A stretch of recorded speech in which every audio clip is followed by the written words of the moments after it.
જય માતાજી બધાને. કેમ બધા આનંદમાં?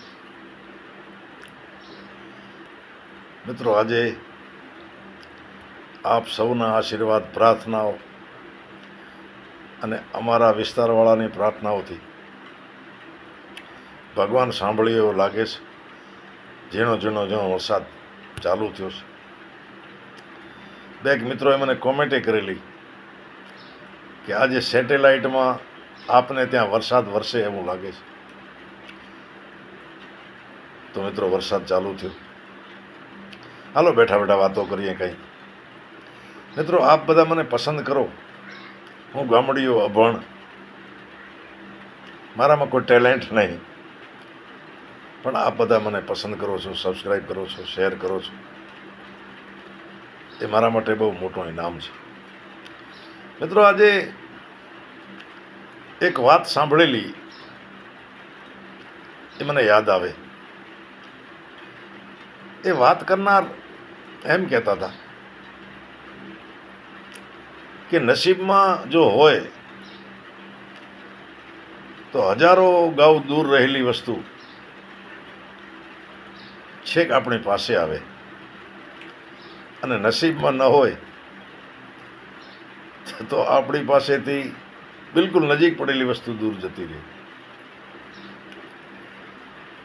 તો મિત્રો, આવું બને. એક આ રાગ રાગિણી છે ને, એની તાસીર છે, એ ગાવાનો એક સમય છે.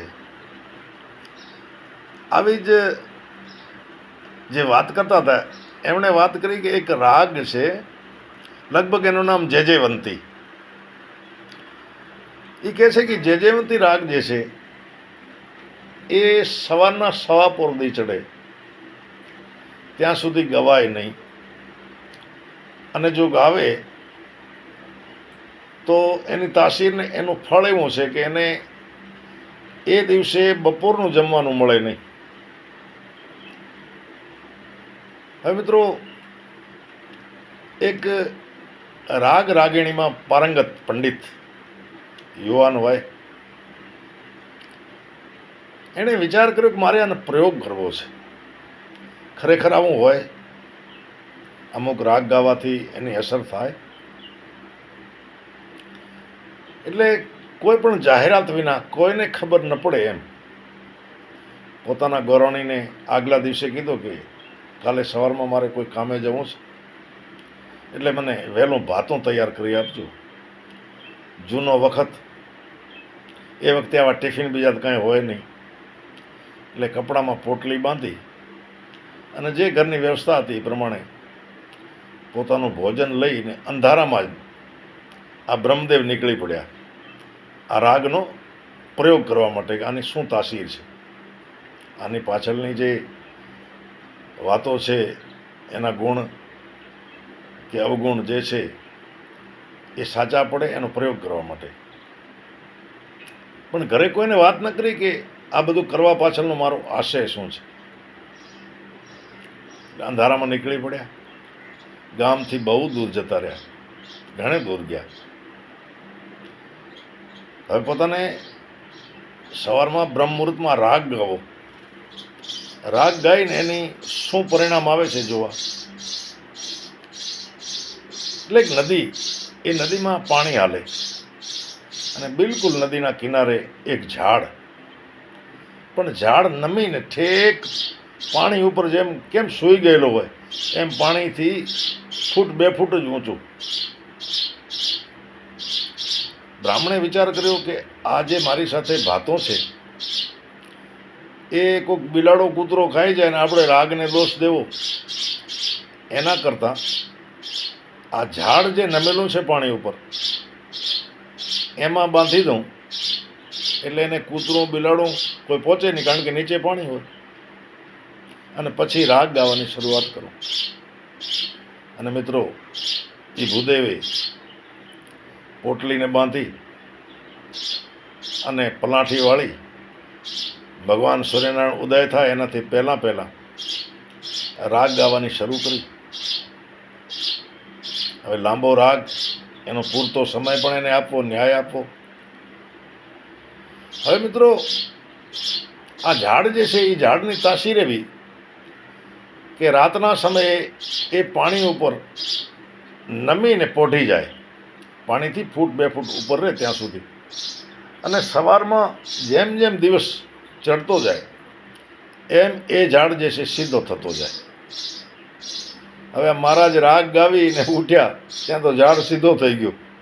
હવે હાથમાં કોડી નહીં, ઝાડ ઉપર ચડાય નહીં, એ ભાતો એમનો ડાળીએ બંધાયેલો રહ્યો.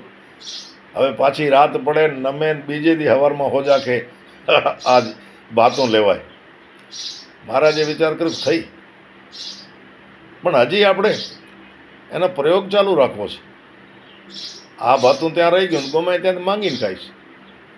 હવે મહારાજ તો નીકળી ગયા. આગળ એક ગામ આવ્યું, બપોરનો સમય થયો. મિત્રો, એ ગામમાં ગામધણી કોઈ યાત્રા કરીને આવેલા દરબાર, અને ગામનું જમણવાર રાખેલું, એટલે આખું ગામ ત્યાં જમે. આ ગામ જમી રહ્યું, અને બપોરના 1:30-2 વાગે બ્રહ્મદેવ પહોંચ્યા, અને જઈને વાત કરી, ભાઈ બ્રાહ્મણ છો ને મારે ભોજન કરવું છે. ગામના માણસોએ કહ્યું, મહારાજ બહુ સમય ઉપર આવ્યા, ગામ ધણીએ આજે આખા ગામને નોતરેલો છે, અમે બધા જમી આવ્યા ને આપ જાઓ જમી લ્યો. હવે એ ગામ ધણીના ઘરેથી ઠકરાણા હતા. એમણે એની દાસીને કીધું કે બધા જમી ગયા? તો કે હા બા જમી ગયા.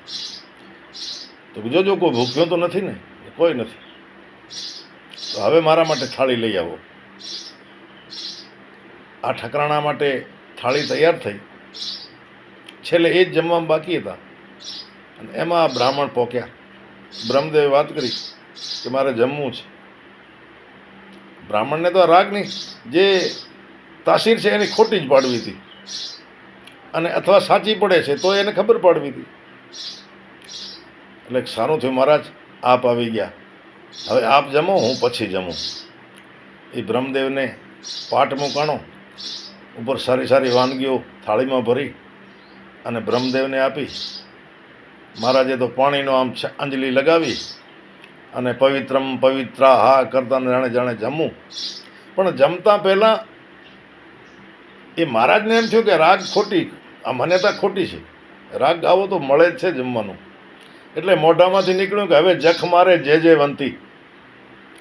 હવે યોગ એવો બનેલો કે દરબારના ઘરેથી જે ઠકરાણા હતા એમનું નામ જયવંતી હતું. અરે કે મારા રોયા, એક તો તને ખાવાનો દઈને ઉપરથી તું કહે છે જખ મારે જયવંતી. દાસીને કીધું કે લઈ લે. મિત્રો થાળી લઈ લીધી, અને સાંજે આવીને મહારાજ ઘરે જમ્યા. પણ મહારાજે કહી દીધું કે વાત સાચી છે, આ ઋષિ મુનિઓ જૂના વખતમાં જે કહી ગયા એ રાગની તાસીર જે છે, સમય સમયની રાગ પોતાની રીતે તાસીર આપતો જ હોય છે. તો મિત્રો, કેવી લાગી આ મેં જૂના વખતમાં સાંભળેલી વાત? શેર કરજો, કોમેન્ટ કરજો અને સબસ્ક્રાઈબ કરજો. તો જય માતાજી.